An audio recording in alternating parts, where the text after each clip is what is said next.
In a historic and unprecedented decision, the President of the United States has mandated the complete declassification of all information concerning Area 51.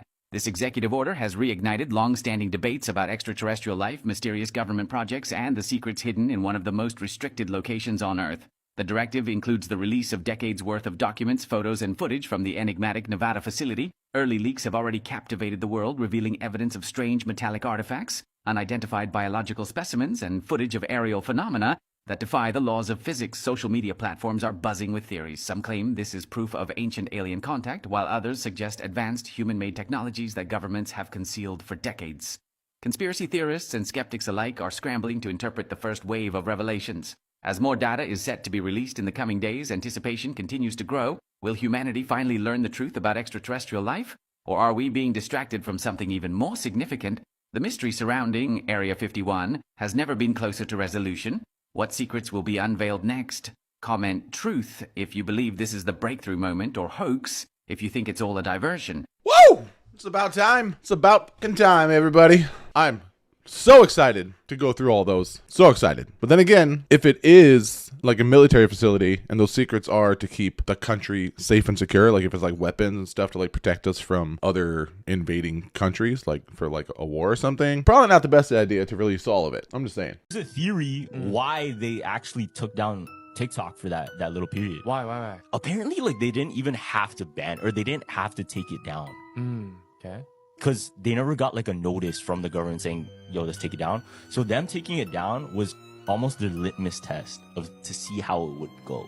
Okay. If that makes sense to you. Yeah. Now, the theory is the reason they did that, though, was because there's too many real conspiracies on the app that were becoming way too popular.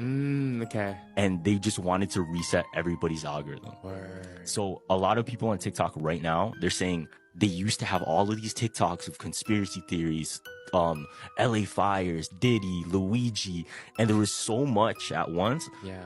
And it's hard to stop that from becoming popularized if that's what's going viral, right? So what happens to everyone's For You page? Goes deeper and deeper into conspiracy, into almost like breaking down government secrets. Because that's what the algorithm would feed that person. Exactly. And it's popularizing that mindset of looking like that. That's crazy. They just don't want man's informed. Like, exactly. yeah. So what people are saying was that reset was to make everybody's For You page different. Okay. And to change everyone so that they can just push more whatever. Yeah, it's crazy because like usually I do my research on TikTok before I come in the podcast, like some YouTube, some TikTok, but like directly TikTok. And there are some conspiracy theorists that I usually like take like I research stories from.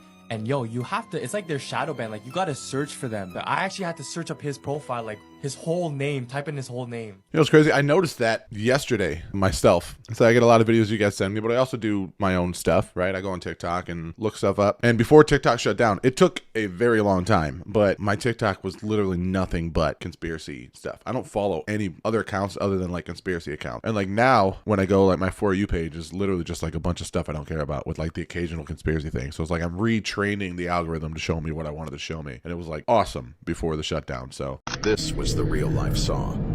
During the 1930s, an inventor named Henry Warren moved to Granville, Ohio. He lived a lonely life in an old Victorian house on the edge of town. His arrival made the locals uneasy, who couldn't shake the feeling that something was strange about him. For years, odd events haunted the town. People reported hearing strange noises at night, and a series of disappearances remained unexplained. Most residents thought these incidents were just accidents or runaways. But when a drifter named Carl Davis vanished near Warren's property, suspicions turned toward the reclusive inventor. James Randall, the local detective, was brought in to investigate. On the night of August 3rd, 1936, Detective Randall made his move. He approached the house under the cover of darkness, found an open basement window, and slipped inside.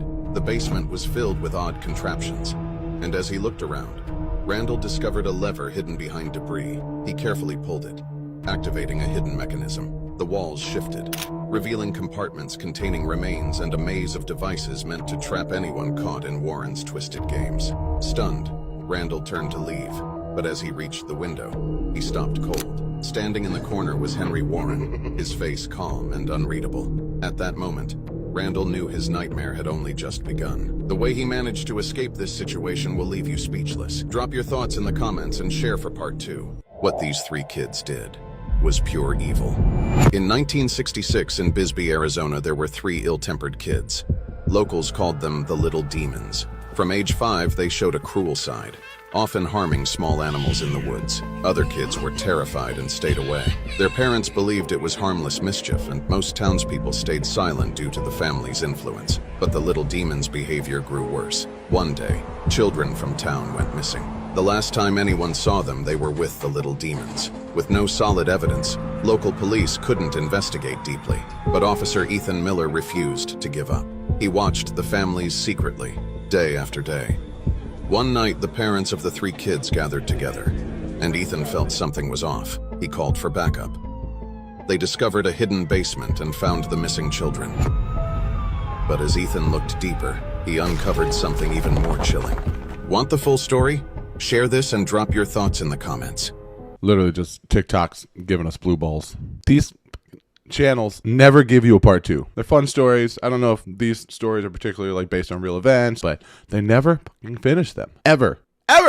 They never finish them. So it's like all just clickbait, but it's like fun. So like I like torturing myself, like watching these. I'm like, oh, I want to know what happens, and then nothing, right? We got to talk about what the real NASA is doing in our oceans. First of all, the NASA you know of does not exist. It's all a lie. The real NASA is actually the National Anunnaki Subversion Agency. Yeah, let that sink in because we're about to go deeper. NASA have found Anunnaki artifacts and technology on Earth, and most of it is in the sea. NASA, under the guise of space exploration, is actually involved in uncovering and suppressing evidence of ancient astronaut contact between the Anunnaki and early human civilizations. Do you not think that it's weird that we supposedly know more about the surface of Mars and the Moon than our own oceans? Don't you think it's strange that only 5% of the sea has been explored, but they send probes out to space? That's because it's all kept. They know exactly what's down there, and they don't want us sniffing around and realizing our true potential as humans. Let me make something clear. NASA never stopped exploring the oceans. The sudden halt in deep-sea missions was a strategic move to prevent these discoveries from becoming public. You all need to know that what they have discovered in our oceans is so monumental that it would shake humanity to its core. And again, this is just for entertainment purposes. So, sure, I agree. Sure. No doubt NASA's lying to us about stuff. But when he's like all serious and like proper and he's like, the story's down here. And then he's like, y'all need to recognize. It's like, bro, like, come on. Bro, how are you going to like type y'all in the AI translator to get like a proper like old English man to read it back? That just threw me off. It's way funnier than it should have been. So a whistleblower revealed that they was part of a secret operation to retrieve an egg-shaped UAP. And where did all this transpire? In Antarctica. Where do you think? So allegedly, these group of people went to Antarctica, to a cave in Antarctica, to a cave in Queen Elizabeth's Range in Antarctica. And allegedly, when they got to this cave had hieroglyphs and petroglyphs on the walls and on the egg. And allegedly, they found an alien sleeping. Anytime and every time that I hear of anything going on in Antarctica, it always gives me the chills because it's something about Antarctica. Now, I don't know if this is 100% true story, but what I do know is everything that I am seeing right now, you can search and you can see the pictures and you can see the egg and you can see etc., etc., etc. Now, you got to remember, anybody that's familiar with this topic, we just had people come out and say that they were egg-shaped UAPs. So once again, this story is sounding very, very familiar.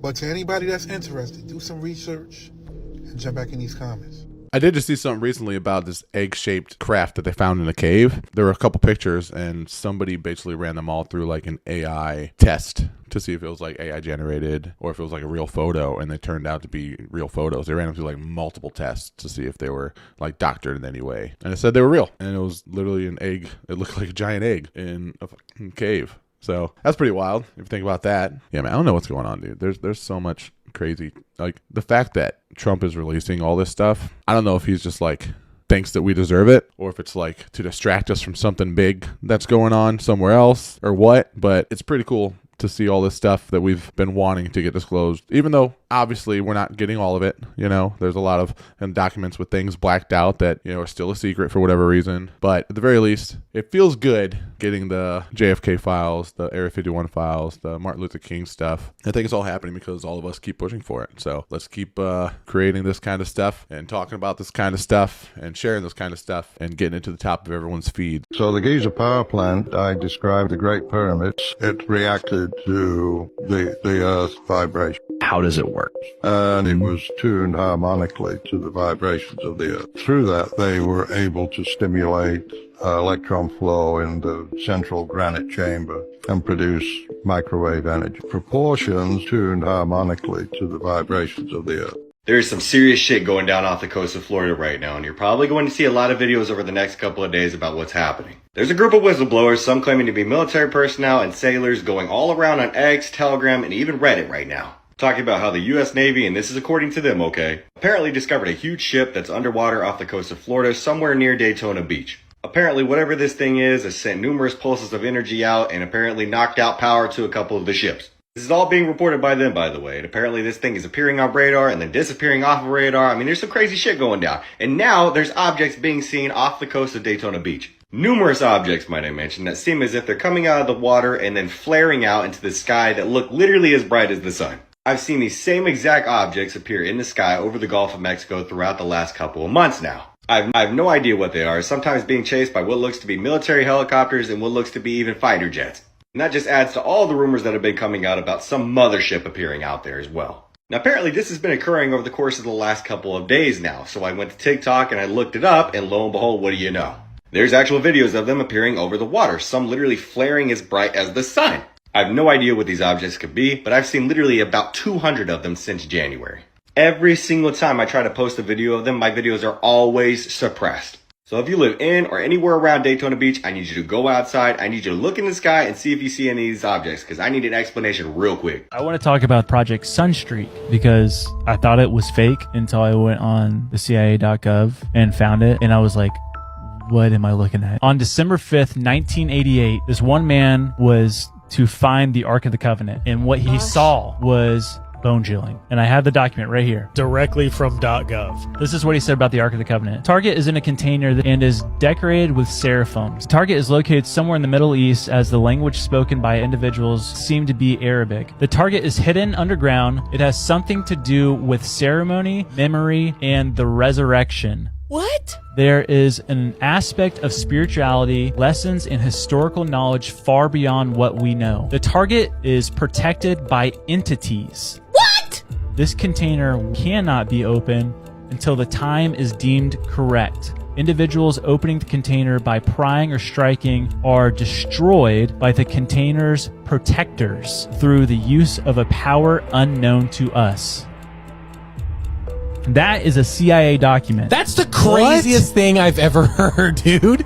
Entities? It's protected by entities. You're saying that this person acquired this knowledge through using one of those, like, basically like beaming a visual? Psychoenergetics is what it's called. Remote viewing. The ability to describe remote areas, ability to influence physical or biological systems via undefined physical mechanisms. It's Stranger Things for real. That's insane. I hate that. But these were actual programs the CIA was running. It's not like for years they learned about it and they're just putting it in there for archive purposes. Like, they were doing this. They were the ones running it. The conspiracy is that the CIA went and apprehended the Ark of the Covenant. That's a crazy story, dude.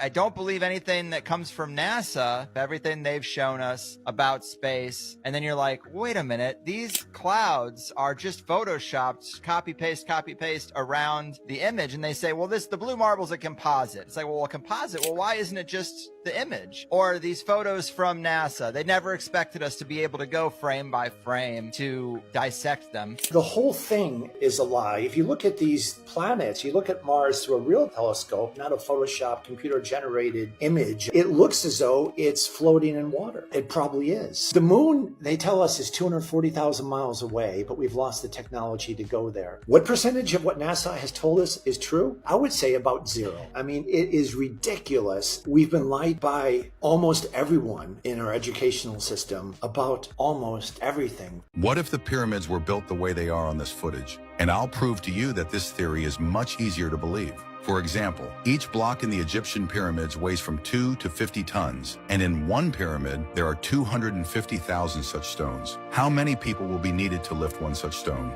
After all, even our quarry equipment cannot always cope with the lifting of such stones, but furthermore interesting, these stones have been delivered from a quarry for hundreds of kilometers from pyramids. On one of versions, Egyptians have constructed a channel, equipped each stone with buoys, and sent to pyramids, and on ramps lifted these blocks on top. Don't you think that sounds like nonsense, considering it all happened over 5,000 years ago? What if the pyramids were built by an advanced civilization that had access to technologies unknown to us, and the performers could be giants? After all, even in the Bible it is written that they existed, and all over the world still find evidence of their existence, which is impossible to ignore. And what version is closer to you, and what do you think about it? The CIA didn't find the Ark of the Covenant. They discovered something much worse. Recent CIA documents discovered on the internet and ran by our friends over at the Ninjas and Butterflies podcast, as well as the Daily Mail, have uncovered something pretty crazy. Now, the CIA is no stranger to controversy, with operations like MK Ultra, where they brainwashed hippies and tried to test and use mind control. The JFK files have also rehashed a scrutiny in terms of how they're viewed within the different branches of government, specifically JFK himself saying he wished he could have smashed the organization into 1,000 pieces. Now, I will say that I appreciate them releasing information on their own website, and that's exactly where this information that we're going to cover today was discovered. And within recent years, I'll be honest in that there's not many things that will surprise me, but the CIA having documents that they themselves released about the Ark of the Covenant surprised me. It's not just that the CIA found out where the Ark of the Covenant is, it's the way they found out the location of the Ark of the Covenant. And the way they discovered it, to me, is the darkest part. We're going to look in the scriptures on what the Ark of the Covenant is and why it's so impactful, the different theories about where it is today and how it's been personified in pop culture. And at the very end of this video, we're going to reveal one hidden nugget that I haven't seen anyone else cover directly from the CIA.gov files. But before we get into that, guys, my name is Ruslan. This channel exists to encourage, empower, and inspire you to live a life that blesses God. Sometimes that looks like exploring archaeology, tying it into scripture. Other times it looks like checking out stuff that the CIA is revealing and some of the darker secrets that seem to be influencing our reality. So if you're new here, or if you're not new here, do me a favor, hit that subscribe button. A huge percentage of the people that watch this channel, unfortunately, are not subscribed. All right, let's jump into this topic. So the Ark of the Covenant contains the 10 Commandments, the tablets that Moses got, a jar of manna, and Aaron's rod. Ultimately, the Ark played a central role in the children of Israel entering the Promised Land, with the waters of the Jordan parting before it. Exodus 25 describes the delicate nature in which it was constructed, a chest made with acacia wood, overlaid with gold. It had very specific dimensions for its rings, its poles, and the cherubim placed on top. And ultimately, the Ark of the Covenant contained the presence of God. But this wasn't just a glorified box with the 10 Commandments and other things inside of it. It came with power and very specific rules that, if broken, could result in death. The Old Testament depicts that it could only be carried by Levites who used poles to transfer it. No one could touch it directly. And if they did, death was the consequence of disobedience. And when the Bath Shemith people looked inside, the Hebrew manuscripts say that 50,070 people were struck dead. And the power of the Ark of the Covenant is best illustrated in the Indiana Jones Raiders of the Lost Ark. But only 7 years after the release of Raiders of the Lost Ark, the CIA seems to have taken some inspiration. And that leads us to the CIA released file on CIA.gov, Project Sunstreak. Okay, so here's the official file. You guys can all go look at it. As you scroll down, there's two specific definitions that pop out that we have to address about this file. The first one is this box you see here that says psych. Horus versus Jesus. Let's settle this. Christians don't come for me, but Horus walked so Jesus could run. Horus, born of a virgin, baptized in a river, had 12 followers, performed miracles, died and resurrected. Jesus, same exact storyline, but 3,000 years later. And let's not ignore this. The Eye of Horus, symbol of protection, healing, and divine power. Sound like the all-seeing eye to you? If this shook you, wait till you hear what they stole from Osiris. Does anybody else think it's really kind of strange that, like, during the pandemic, all the essential workers had to keep going to work because we were considered essential to the functioning of society? These are the people who, for society to function, have to keep going to work. And yet, none of those people are people who make over $100,000 a year. Anybody else think that's really fucking weird? That all the people who are absolutely necessary for the survival of the entire country, in order for anything to keep going, none of the people who are 100% absolutely necessary for the functioning of our... Do you believe in a heaven or hell? Gang, it's real, but they both a trap. Who want to go to heaven? I don't want to go no fucking heaven, gang. I don't want to go to hell neither. I want to be free. I don't want to be contained in no place. Dang, I'm a free soul. Listen, let me tell you how heaven was created, since you want to talk about that. It was a lady. I talked about Sophia. Right? I told you about that. And it was another guy that she made. When she made this guy, he thought he was just like bigger than her. So she locked him in a firmament. When he got locked in his firmament, he said, I'm God. He created heaven, hell, angels, Adam, Eve, and everything. It's all a prison, gang. You ask me, do I want to go to prison? I don't want to be with little Dirt. Dirt getting his noodles took. I don't want to get my noodles took neither. Stop playing with me. Oh, those spicy ones too. They took the spicy ones. Everybody like spicy ones. Stop playing with me.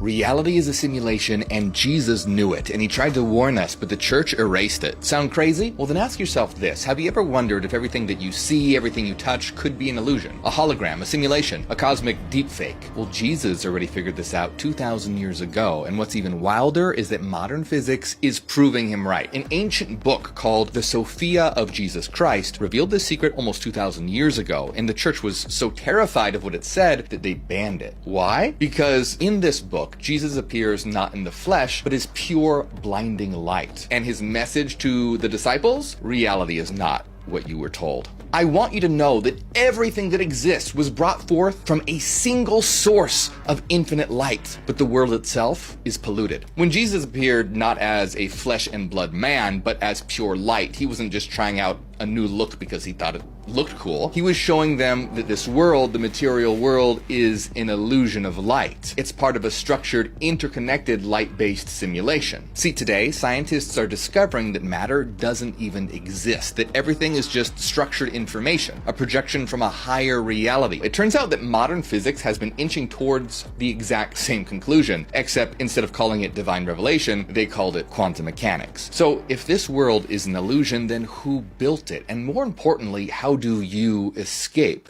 It was the architect.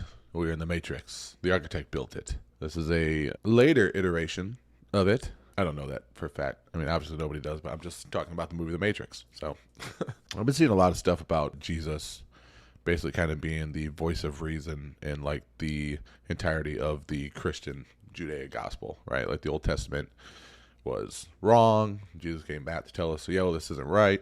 Either like the Old Testament was actually written by the devil to deceive you, and then Jesus came and actually came to tell you like, hey, that's wrong. Like this is what you're actually supposed to be doing.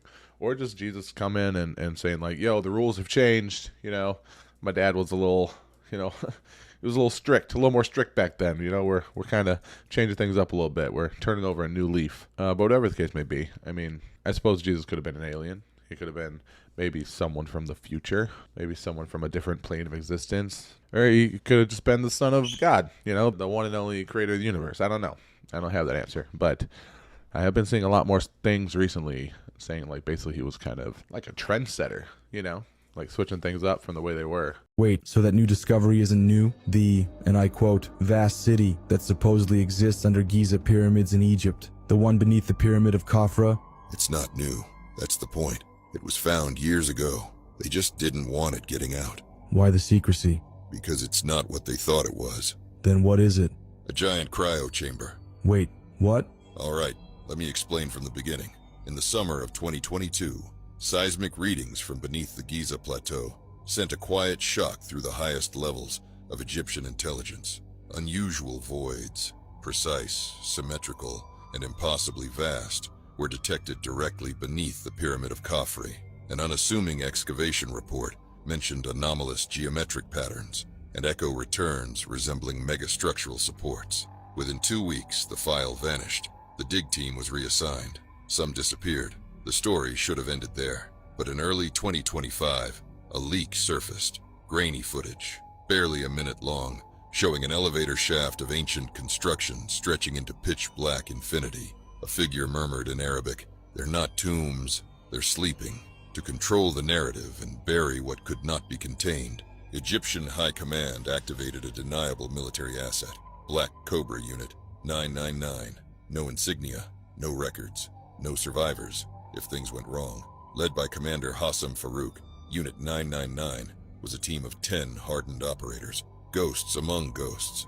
Their orders: locate and neutralize any threat within the buried complex, now codenamed Project Tomb of the Awakening. Plunging straight down into a darkness untouched for millennia, the unit leader peered into the void, the beam of his high-intensity flashlight swallowed by the sheer abyss. The distant hum reverberated from deep below, resonating through their bones. 5 original cities are created in the ancient world, the very beginning, where civilization started. Eridu was the first. The last one was called Shuruppak. They discovered Shuruppak in 1931. So another myth all of a sudden became a reality. So they started excavating in 1931, and what they found that was bizarre to them, they didn't really believe that there was an ancient city that had been destroyed from a flood. So they excavate down, they get 45 feet down, and they finally find the ruins of Shuruppak. They then backtracked, and they analyzed this 45 feet above it. They found no human remains, and they found no human evidence at all. So they're like, wait. So this flood couldn't have been real. It must have just been like a little regional thing. But then they expected to find other evidence of civilizations that cohabited and lived there. They found none. And this time, though, it's buried by so much sediment that it gives complete evidence to the deluge of being this massive amount of mud and debris that was like laid down in this region, which is why they never rebuilt or lived in any of them again. It was buried under so much debris that the people that came later didn't even know it existed. A mud flood. The mud flood, dog. I'm telling you. The more I read about it, the more I'm like, the more I see, the more I watch, the more I hear. Just the more I learn about it, I'm just like very well been a possibility, man. I mean, I'm pretty sure, like, if there was, like, the Great Flood, like the Younger Dryas, like the Noah's Ark flood, it would do the same thing. Just the whole world, you know? It would, like, push around enough sand and mud and stuff to, like, bury entire cities, assuming it engulfed the world the way that they said it did. But I'm pretty sure that's different from the mud flood. I'm pretty sure they're two different stories. Either one, though, really, would probably get the job done. They don't want you to know this. We once had access to free energy, and it was stolen from us. In the early 1900s, Nikola Tesla built a device called the Wardenclyffe Tower. Not just a radio tower, but a wireless power station capable of transmitting electricity across the globe without wires. Tesla even powered his own home with it.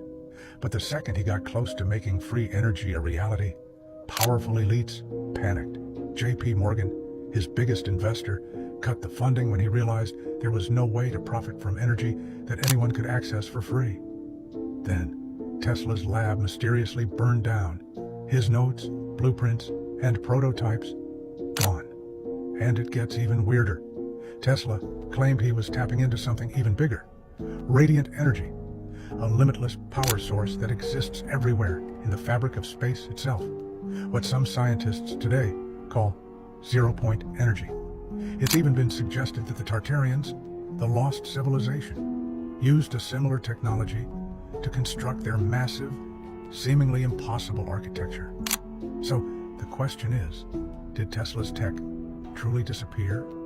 Or is it still in use today? Didn't somebody in Trump's family, I think either his grandpa or his uncle or something, clean out Nikola Tesla's lab? I know I've seen theory with the whole, like, Last President book and Barron's Wild Ride or Barron's Amazing Adventure book or whatever, saying that Barron Trump is a time traveler. And then in that theory essentially is like, you know, Trump's grandpa got Nikola Tesla's time traveling technology, and that's like how this whole thing happened. But I can't remember if it was his grandpa or his uncle or something. But yeah, I think 0-point energy was probably a very real thing. I think we know it's possible. I think we're pretty certain that's possible. We just don't know how to do it yet, supposedly. Just like we know how traveling forward in time would work.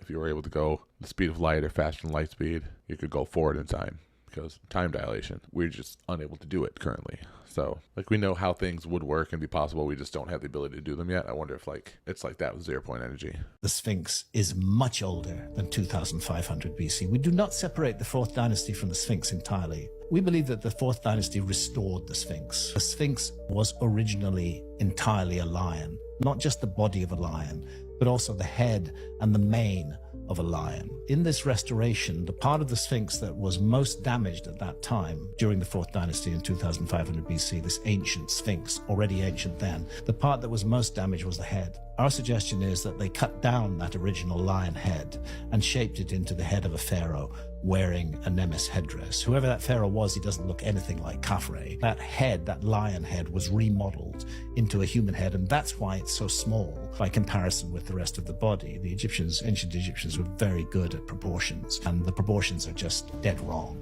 Secondly, we come to the issue of the erosion patterns around the Sphinx. These are very important. Professor Robert Schoch did a detailed study, including taking sonar readings all around the Sphinx, and he came to the conclusion that the erosion patterns, which are particularly visible in the trench out of which the core body of the Sphinx was cut, and what those erosion marks speak to, in Schoch's view, is heavy rainfall for a very long period of time. Not a flood, not a Nile flood rising up to the Sphinx, that would not happen, but heavy rainfall, sustained rainfall over a period of about 1,000 years. Some projections show that we'll level off at about 10 billion people on Earth, and I find those projections convincing, unless we double our life expectancy. If we do, and we run out of space, we need another planet. I kind of like other planets because I'm an astrophysicist. Where would you most like to live? There's no choice in the matter. It would have to be Mars. Mars has a 24-hour day. It's tipped on its axis. It has polar ice caps, as we still do for now. On Earth, it goes through seasons. We think there's a reservoir of water that was once there on the surface, now frozen as a permafrost. If there's any planet that is terraformable, it would be Mars as another home for folks on Earth.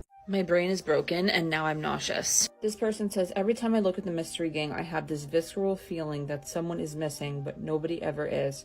Who are they? What happened to them? Then someone goes, logically, I know this is them. These are the only people in the mystery gang: Fred, Daphne, Velma, Shaggy, and Scooby. That's the 5 of them, but something deep within my lizard brain is telling me there's a 6th member that has been, for unknown reasons, banished from this timeline and our collective memory as a species. So at first I was like, I love Scooby-Doo. These are the only characters. But then I looked at the picture and I got this like sinking, nauseating feeling that something's wrong. And now I'm like, do I actually think that there's something wrong? Or is the power of suggestion very, very good? And these people saying this like implanted the idea in my head. And now I feel like that it's true. A couple of the comments were like, the mystery machine not being in the background feels wrong. Some people were like, oh, maybe you're thinking of Scrappy-Doo. Or maybe it's because there's only 5 of them, so it's like not an even number and there's no one really for Velma to pair up with. But now I'm thinking, why did they do that? Why does everybody have a pair except for Velma? That's retarded. Yeah, I was thinking Scrappy until she mentioned it, but honestly, I think it's probably just power suggestion. You know, it's actually, I heard that it's illegal for psychologists to suggest things. I guess there's a case years ago where a psychiatrist basically unintentionally convinced a guy that he committed a murder, essentially. And then in doing so, he confessed to the crime and then went to prison. And it turns out that it never happened. It was just like through a series of conversations with a psychologist or psychiatrist, trying to figure out, you know, trying to help him with his mental stress and mental health and stuff, kind of went in that direction, I guess. And I mean, it turns out that he didn't do it. I'm pretty sure the shrink lost their license and whatever. But I think like a law was put in place after that to prevent that from happening, because the power of suggestion is huge. I mean, that's what the Mandela effect is. If the Mandela effect is a psyop, then it's the power of suggestion and making us all like think we're crazy, right? So you gotta be really careful with that. And I think that's another reason why with like politics, with propaganda and things like that, like it's very dangerous, because people like will die on that hill of like, this is what I believe, this is true, this is what's happening, this is why I'm vandalizing your Tesla like a fucking idiot, because they're just so convinced that what they're hearing about people is right, because they're just hearing it so much, and they've convinced themselves that like this person's a terrible person, or this person's a great person, or this is happening, or this is happening, just because they hear it so many times. And that's really what social engineering is, right? Basically convinces you to believe a certain way, and you believe that way, and then every other way is the end of the world, or like the worst thing you've ever felt before, or the worst thing you've ever heard, or like the worst person you've ever encountered. It's stupid. Everyone's just a bunch of NPCs and just robots walking around without an original thought. Did anybody see the video that was going viral this past week of a worker that apparently had clearance to access certain parts of these tunnels that he was showing off on video? Probably not smart, but tunnels of which he showed being clearly underneath the airport. I mean, he showed himself walking into the airport and then eventually walking through numerous hallways of which he gained clearance into. And then he took an elevator down below, which seemed like levels down below, might I mention, and he proceeded to walk through this other hallway. And when he walked outside of the door at the end of this hallway, he showed these vast tunnel systems. I mean, these seem to have stretched out for well over a mile. It looked like you can even drive a fucking semi through them. It's actually crazy because on his video, you can actually see numerous individuals passing by him, some even wearing these full black suits. I mean, these things look like mining tunnels. And then he proceeded to talk about something, which is probably why his video just so happened to be taken down. He proceeded to speak about these aircraft that he claimed were hidden down below in various sections throughout these tunnels. He started mentioning how there's certain individuals apparently that have high security clearance, that have access to those certain parts of the tunnels and shit. He even started to talk about Stargate, proceeded to talk about how apparently... Bro, when these videos cut off like that, it drives me nuts. It literally drives me crazy. There's not even a part 2 to it. It's just like they created the video for a different website, probably with like a longer playtime for the stories or whatever. And then just like, instead of editing the video and posting it somewhere else, they just post it and it gets cut off because it's too long. It's so obnoxious. It's so infuriating. I do think that Trump is going to be the one to collapse the old system. So his basically mission for this lifetime is the bringer of chaos. So that's his mission. That is what he is here to do, is to bring and create and cause chaos. That's what we need right now. We don't need someone saying, oh, don't worry about the government. We've got it all figured out. Live your life. Like, we'll figure it out for you. We need someone that causes and creates so much confusion, so much chaos, that it leads people to one thing, which is questioning. We need people to be questioning everything right now, and we also need the systems that have been in place that do not serve the collective. We need those to collapse. Well, it seems like today someone has finally made their way down the shafts that were found under the pyramids in Egypt. Clutch your pearls, girls, because now you're telling me that as of today, Dr. and archaeologist Rami, I'm not even going to try to say his last name because I don't want to be disrespectful to the Egyptian culture, is the first human being to make his way to the bottom of the shafts underneath the pyramid and has reported back what he found in the chamber at the bottom. And it is mind-blowing. Now, like always, take what you will, leave what you won't. I have purposely not talked about this topic yet because I like to have my facts backed. But as of today, allegedly, archaeologist Rami, I'm not going to try the name again, has made his way to the bottom, and what he found there was perfect blue like water chambers, I guess is what I'm referring to them as, with the most beautiful blue color water that he's ever seen in his life, with preserved humanoid body-like creatures in the water, with, as he describes, the most crystal clear blue color in their eyes that he has ever seen. Now, once again, anything we talk about is for conversation, learning, entertainment purposes only. But have you heard this? Because I've now read 10 different reports and seen multiple videos all over social media, all over the different forums, and they're all claiming the exact same thing. So tell me, have you heard this? Because this is going to shake up history and the truth of our world like nothing else. So let's have this conversation today because I want to know if more people know about this. So drop it in the comments. Well, so it's like supposedly keeping beings alive all these thousands of years in like some liquid, kind of like cryogenically frozen, but not frozen. And how would he know? Like how would he know that their eyes are like super blue like mine? If they're like laying there and they're just like essentially like sleeping or like comatose or something. I don't know, man. I don't know about all this. I definitely want to learn more about what's beneath the pyramid and what they find and what's going on with like all those like X-rays and LiDAR or whatever they found. But I don't know if I'm just gonna jump and believe the first thing, especially when it's something so out of the ordinary, like, oh, we're down there and we found water with aliens floating in it, preserved, like just like embalming fluid, like alien embalming fluid. Like, what's happening? I don't know. It's a cool thought. It's a cool idea, though. I'm definitely going to look more into this. And if you find anything about this that you find interesting, make sure you comment below and let me know, or subscribe to the video for the next one. Maybe I'll have more about it on there. And yeah, like the video, share it with friends. Let's see you in the next one. Peace.